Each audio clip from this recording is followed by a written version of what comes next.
Buenos días. Ya hoy estamos a 12 de diciembre del 2024. Se nos acaba este año y también se nos acaba la lectura para esta semana. Hoy estamos para Primera de Pedro, capítulo 4. Primera de Pedro, capítulo 4.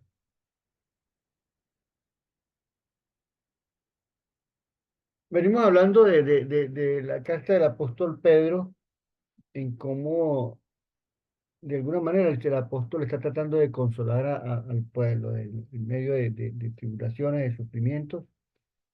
Y la clave que le da todo, prácticamente en todo el libro, es a imitar el ejemplo de Jesús. En el capítulo 2 decía que Jesucristo nos dio ejemplo para que sigamos sus pisadas.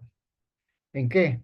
En cómo mantener nuestra manera de vivir santa, pura entre los demás. ¿Sí? Porque somos nación santa, pueblo escogido de Dios, todo eso, ¿no? Pero el apóstol nos invita a tener esa actitud en todos los escenarios. Primero, entre las gentes, entre las gentes. Entre los que murmuran de nosotros, que glorifiquemos a Dios, dice. Dice en el 2 11 y 12, porque permítame un poquito volver atrás para entrar aquí, llegar aquí, dice, amados, dice, les ruego como extranjeros y peregrinos de este mundo que se aparten de los deseos pecaminosos que combaten contra el alma. Mantengan entre los incrédulos una conducta tan ejemplar que, aunque los acusen de hacer mal, ellos observen las buenas obras de ustedes y glorifiquen a Dios en el día de la salvación. La primera cosa que dice es mantengan entre los incrédulos una conducta ejemplar. Y nosotros estamos sometidos permanentemente a ese escenario. Permanentemente tenemos que tratar con gente que no comparte nuestras propias fe, mucho menos nuestras creencias. O sea, no comparte nuestras creencias, mucho menos nuestra fe. Esa es la verdad. Entonces, siempre estamos como en un permanente escrutinio, censura de la gente. Tenemos que estar en guardia permanentemente en eso porque tenemos que glorificar a Dios siempre en nuestra vida.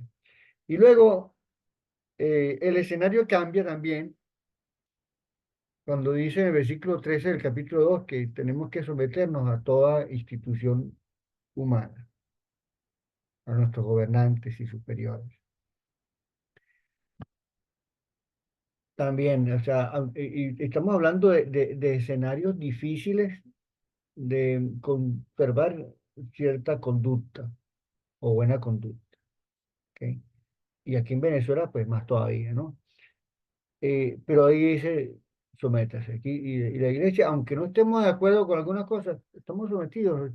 Uno no está metido en revueltas ni cosas así raras ahí, porque lo que la Biblia dice es eso. Esa es la voluntad de Dios, dice el versículo 15. ¿Ok? Que practicando el bien hagamos callar a los que hacen el mal. Después, ¿qué pasa ahí? Estamos hablando de escenarios con los vecinos, con los incrédulos, luego los gobernantes. Ahora habla de la familia. Se exhorta a las mujeres están sujetas a sus maridos, aún aquellos maridos difíciles, aquellos patanes, porque hay patanes.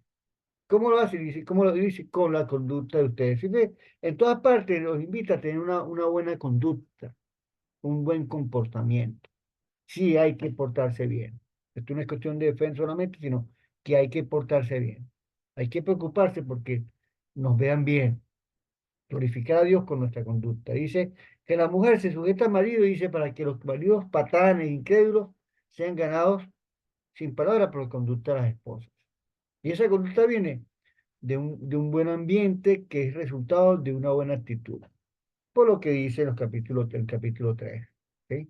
Vuestro atavío no sea el interno, sino el externo, sino el interno, el del corazón. El incorruptible ornato de un espíritu afable y apacible que es de grande estima delante de Dios. ¿Por qué? Vamos a portarnos bien porque a Dios le encanta esa conducta, a Dios le encanta esa actitud. Y luego invita a las mujeres que imiten a Sara y a los hombres vivir con las mujeres con sabiduría y finalmente que estemos preparados para presentar defensa con mansedumbre y reverencia ante todo aquel que nos demande razón de la esperanza que hay en nosotros. Cuando lleguemos al capítulo 4 ya fíjate, ya hemos hablado de diversos escenarios donde nos invita a tener una buena conducta y luego una buena conciencia. Una buena conciencia. Eso tiene ya que ver conmigo y con Dios. Ya en el capítulo 4 dice, por tanto, ya que Cristo sufrió en el cuerpo, asuman ustedes también la misma actitud. ¿Sí? Cristo, que es lo más grande, en el que tenemos anclada nuestra vida, aquel en el que habita toda la plenitud de la deidad, dice, sufrió en el cuerpo.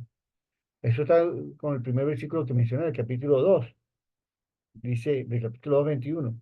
Dice, como Cristo nos dio ejemplo, sigan ustedes ese ejemplo, porque ha sufrido en el cuerpo, ha roto con el pecado. ¿Para qué?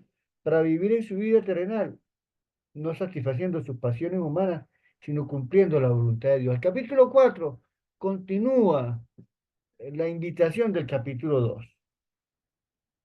Dice, ya está ya el tiempo que han desperdiciado haciendo lo que agrada a los incrédulos, entregado al desenfreno y las pasiones, y las borracheras, y las orgías, y las parrandas, y las idolatrías. Ahí dice en el 4 en la Reina Valera, dice, a esto les parece cosa extraña que ustedes no corran en el mismo desenfreno de disolución. Esa es la vida para mucha gente, desenfreno de disolución. ¿Ok? Vida desenfrenadas, disolutas. ¿Qué disoluto? Se ha mezclado con cualquier cosa y no tiene sustancia. Algo disoluto no tiene sustancia. ¿Ok? Y eso tiene que ver con la inmoralidad y todas esas cosas, ¿no? Pero luego continúa. El apóstol continúa en el versículo 5, dice, pero ellos van a tener que rendirle cuenta a aquel que está preparado para juzgar vivos y muertos. O sea, el juicio viene. ¿Ok? Por eso también se les predicó el Evangelio a todos. Versículo 7. Ya se acerca el fin de todas las cosas, así que para orar bien, manténganse sobrios, con la mente despejada. Sobre todo, ámense los unos a los otros profundamente, porque el amor cubre multitud de pecados. Aquí quiero anclarme un poquito. Mire, todos pecamos y todos tenemos que constantemente tener vigilancia de nosotros mismos. Eso implica andar sobriamente, y vamos a hablar de eso, destacarlo. Eso implica estar muy pendientes de reconocer nuestra falta, de arrepentirnos y muchísimas veces restituir. Esa restitución nos permite tener paz, ayudar a borrar de la memoria los malos recuerdos, los malos eventos. El arrepentimiento es algo complejo y completo. Siempre va a haber actitud de perdón, pero cuando no hay arrepentimiento, en mucha gente, en muchos de nosotros queda el sinsabor de la falta y del resultado indiferente, del que no me importa, ¿no? ¿Sí? Eso es vivir sobriamente, o sea, con cordura. Lo contrario de sobrio es ebrio. El ebrio es, como destacan algunos versículos anteriores y otros libros, es el que está lleno de alcohol. El que se llena con vino, dice Efesios 5, 4 por allá. No, Efesios 5 dice por allá. No se embriaguen con vino en lo cual hay disolución. ¿Ok? Y aquí habla de una vida disoluta. Dice en aquel desenfreno y disolución. Para no andar en disolución, una vida disoluta, entonces tengo que andar sobrio, no ebrio. El ebrio está disoluto. El disoluto, el ebrio, no tiene cordura, no tiene sentido común, no tiene control de nada. El sobrio dice aquí, manténgase sobrio y la mente despejada. Como decimos en Venezuela, lo contrario es andar rascado, sin sensatez, ¿no? Sobre todo, ámense unos a otros profundamente porque el amor cubre multitud de pecados. Aquí va la otra. ¿Cuántas veces perdemos el tiempo censurando, escarbando, vigilando el pecado de la gente? Cuando la comunidad se hace más grande, por eso es que requerimos ancianos y requerimos muchos siervos, ¿no? Pero cuando se hace más grande, se hace más difícil servir a los demás. Y algunas veces el servicio a los demás es ayudarlos con su propio pecado. Dice que el amor cubre multitud de pecados. No estoy hablando aquí de ser cómplices, de ser disoluto también con eso. No estoy hablando aquí de no importarme, ¿no? Porque estamos hablando de la conducta, estamos hablando de tener buena conducta y de buena actitud. ¿Sí? Sin embargo, si no hay amor profundo, es muy difícil restaurar. El amor cubre multitud de pecados, cubre. No los quita, pero sí los cubre. Y yo me pongo a pensar en los delincuentes, ¿no? Ese año hubo un incidente aquí, murieron algunas personas. Y cuando uno va a la funeraria, las madres de ellos todavía están dolidas, ¿no? Cuando tuvieron ese bebé, nunca pensaron que iba a resultar siendo un delincuente, una persona que tan difícil, ¿no? Pero en ese momento no hay tiempo para destacar lo malo, sino de cómo se amó y cómo se ama. Porque el amor cubre multitud de pecados. Y siguiendo con esto de la conducta, y le vamos a llegar ya al versículo que tuvimos hoy de base. Practiquen hospitalidad entre ustedes sin quejarse. Cada uno ponga al servicio de los demás, o como dice la Reina Vera, que según el don que ha recibido, ministrelo a los otros, como buenos administradores de la multiforme gracia de Dios. El servicio es una de las claves para la armonía, para la fraternidad. Muchos hermanos que viven como aislados, ni se les puede servir, ni se les sirve.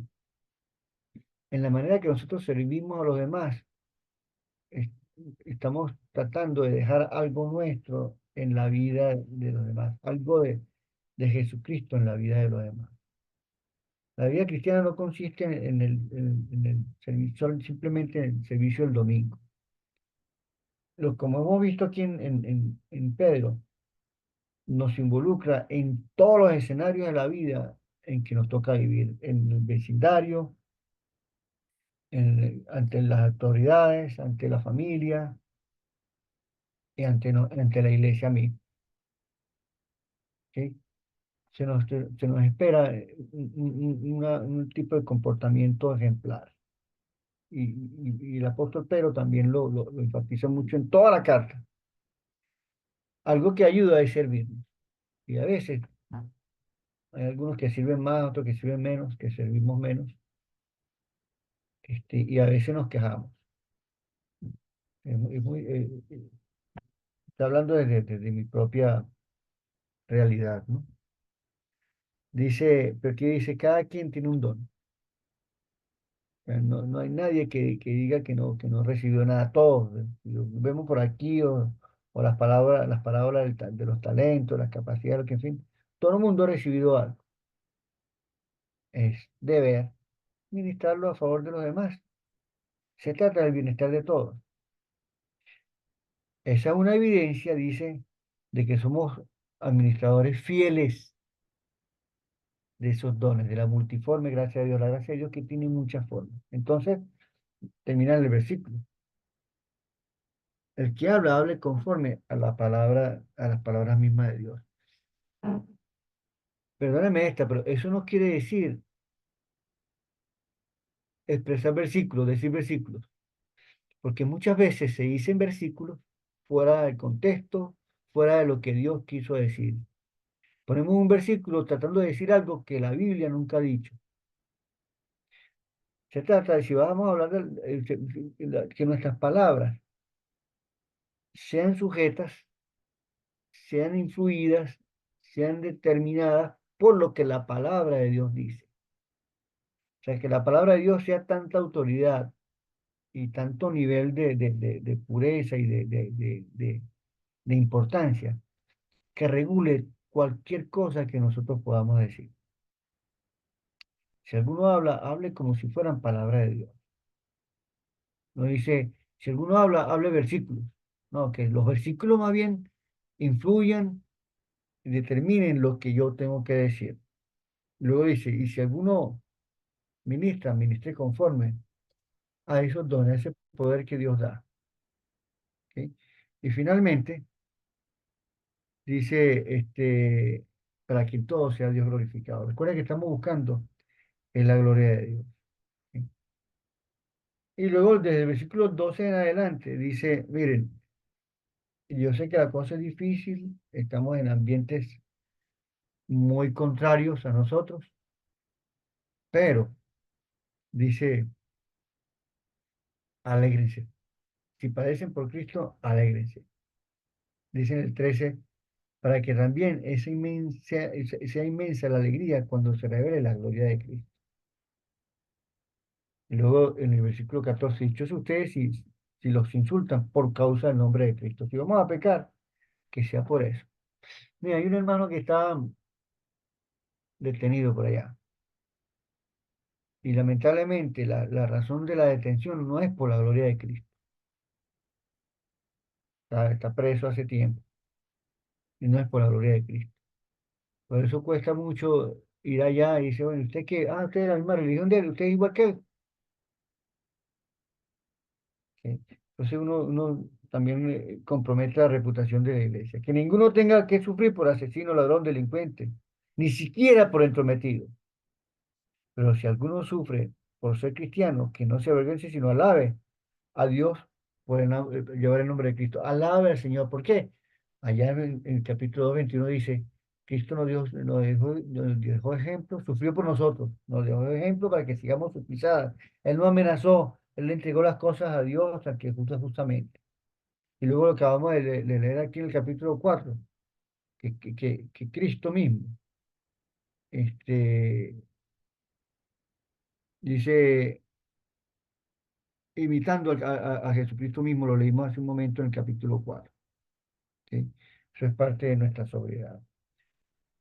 Y luego el 18 y 19. Si el justo a duras penas se salva, ¿qué será del impío? ¿Sí? Mantengamos nuestra conducta buena, mantengamos nuestra fe. Y no nos extrañemos de las cosas que las cosas a veces se ponen difíciles. No, estamos haciendo lo que Dios quiere. ¿Sí? Hacer lo que Dios quiere que se haga. Eso es lo que tenemos que hacer. ¿Sí? Entonces vamos a vivir en esa dispensación sobriamente, acuérdense, siempre sobriamente. ¿Sí? Vamos a orar.